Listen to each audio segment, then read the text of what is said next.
Hello, welcome to today's class. देखिए, भारतीय railway में पेंशन का जो विषय है वो थोड़ा जटिल हो सकता है, लेकिन ये लाखों कर्मचारियों के लिए बहुत बहुत महत्वपूर्ण है। तो आज हम इन्हीं नियमों को एकदम आसान भाषा में समझने जा रहे हैं। तो आज की हमारी इस क्लास में हम 1993 के जो रेलवे सर्विस पेंशन रूल्स हैं, उनको एक एक करके समझने वाले हैं। देखिए, हम शुरुआत करेंगे बिल्कुल बेसिक से कि भाई पेंशन आखिर होती क्या है। फिर हम देखेंगे कि इसके लिए एलिजिबल कौन कौन होता है। इसके साथ ही हम अलग अलग तरह की पेंशन पर भी बात करेंगे, मतलब जो नॉर्मल रिटायरमेंट पर मिलती है और जो कुछ खास हालात में दी जाती है। और हाँ, आखिर में हम बात करेंगे कि इसमें पैसों की लिमिट क्या है। तो चलिए शुरू करते हैं। तो सबसे पहला और सबसे जरूरी सवाल, पेंशन आखिर है क्या? इसे हम रिटायरमेंट बेनिफिट्स की नींव कह सकते हैं। बिल्कुल सीधे शब्दों में कहें तो पेंशन एक मंथली पेमेंट है जो एक रेलवे कर्मचारी को रिटायरमेंट के बाद मिलती है। और ये सब कुछ कंट्रोल होता है 1993 के रेलवे सर्विस पेंशन रूल से, जो 3 दिसंबर 1993 को लागू हुए थे। ये तारीख याद रखना ज़रूरी है क्योंकि यही इन सारे फायदों का लीगल फ्रेमवर्क सेट करती है। अब ये बात बहुत ज़रूरी है, पेंशन जो है ना, वो आपके भविष्य के अच्छे बर्ताव पर भी निर्भर करती है। इसका मतलब क्या हुआ?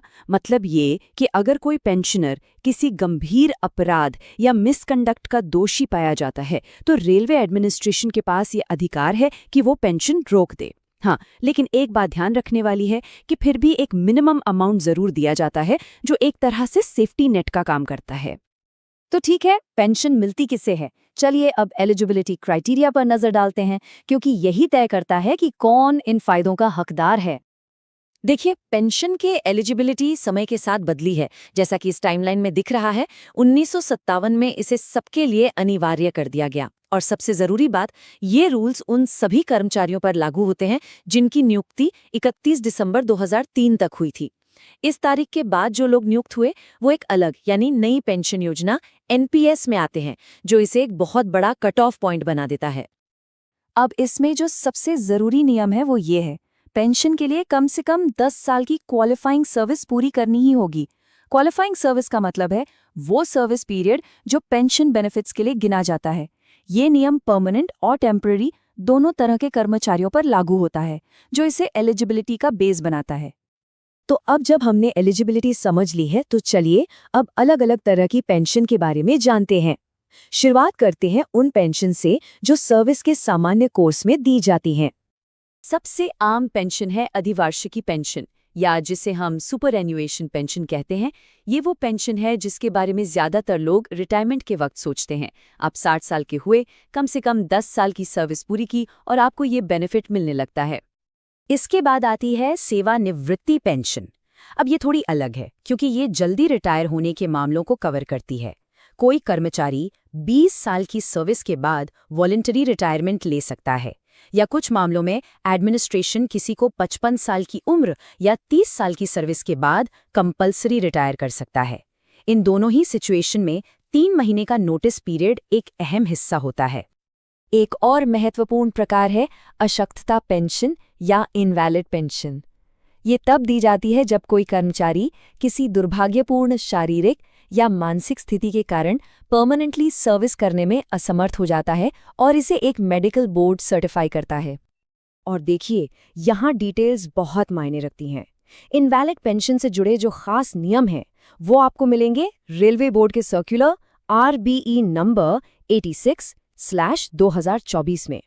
तो ये रेफरेंस उन सभी के लिए जानना बेहद जरूरी है जिन्हें इस रूल की गहराई में जाना है। अच्छा, नॉर्मल रिटायरमेंट के अलावा पेंशन रूल्स में कई स्पेशल सिचुएशंस को भी कवर किया गया है।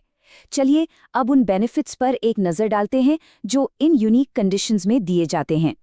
इस कैटेगरी में कई तरह की पेंशन आती है। क्षतिपूर्ति पेंशन तब मिलती है जब कोई पोस्ट ही खत्म कर दी जाए। अनंतिम पेंशन एक तरह की टेम्पररी पेमेंट है जब रिटायरमेंट के वक्त कोई जांच चल रही हो। अनुग्रह पेंशन एक खास हिस्टोरिकल केस के लिए है। और अनिवार्य सेवानिवृत्ति पेंशन एक सजा के तौर पर दी जाती है, जिसमें नॉर्मल पेंशन का सिर्फ एक हिस्सा, आमतौर पर 2/3 तक ही मिलता है। अनुकंपा भत्ता एक बहुत ही महत्वपूर्ण सेफ्टी मेजर है। ये उन मामलों के लिए है जहां किसी कर्मचारी को सर्विस से बर्खास्त या हटा दिया जाता है, एक ऐसी स्थिति जिसमें वो नॉर्मली अपनी पेंशन खो देते। ये भत्ता ये सुनिश्चित करता है कि उनका परिवार पूरी तरह से बेसहारा न रह जाए। ये भत्ता इतना इम्पॉर्टेंट है कि इसका अपना एक अलग स्पेसिफिक रूल है। इसे 1993 के रेलवे सर्विस पेंशन रूल्स के रूल नंबर 65 के तहत दिया जाता है। इस रूल का होना ही ये दिखाता है कि सिस्टम में बहुत ज़्यादा मुश्किलों को रोकने का भी इंतजाम है। अब आइए दो तरह की फैमिली पेंशन के बीच का फर्क समझते हैं। पारिवारिक पेंशन वो स्टैंडर्ड बेनिफिट है जो किसी कर्मचारी की मृत्यु के बाद परिवार को मिलता है और इसके लिए किसी मिनिमम सर्विस की जरूरत नहीं होती है। लेकिन असाधारण पारिवारिक पेंशन खास तौर पर तब दी जाती है जब मौत सर्विस से जुड़े किसी स्पेशल रिस्क की वजह से हुई हो। इस बढ़े हुए खतरे की वजह से पेमेंट की दरें काफी ज्यादा हो सकती हैं, जो सर्विस के दौरान किए गए बलिदान को दिखाता है। तो यहाँ एक क्विक समरी है जो इन अलग अलग पेंशन टाइप्स को एक साथ दिखाती है। जैसा कि हम देख सकते हैं, ज्यादातर पेंशन के लिए 10 या उससे ज्यादा साल की सर्विस जरूरी है, लेकिन फैमिली पेंशन इसका एक बड़ा अपवाद है जो ये सुनिश्चित करता है कि परिवारों का तुरंत ध्यान रखा जाए।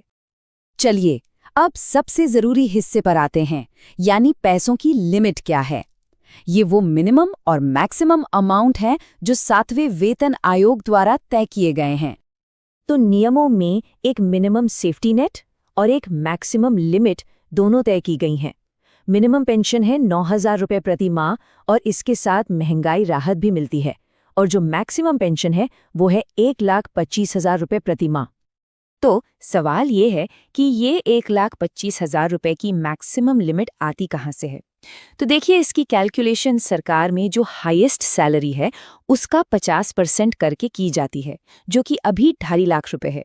ये चीज पेंशन को देश के टॉप पे स्केल से जोड़ती है। तो हमने काफी कुछ कवर कर लिया है। चलिए अब इन सभी जटिल नियमों में से कुछ सबसे जरूरी बातें निकाल लेते हैं। तो मुख्य बातें ये हैं। पहली, पेंशन एक कमाया हुआ अधिकार है, लेकिन ये अच्छे आचरण पर निर्भर करता है। दूसरी, एलिजिबिलिटी मुख्य रूप से आपकी सर्विस की लंबाई से जुड़ी है। तीसरी, ये सिस्टम बहुत ही व्यापक है, जो रिटायरमेंट से लेकर अप्रत्याशित हादसों तक लगभग हर सिचुएशन को कवर करता है। और आखिर में आरबीई 86/2024 और रूल 65 जैसे स्पेसिफिक नियम दिखाते हैं कि ये कानून कितने डिटेल्ड हैं।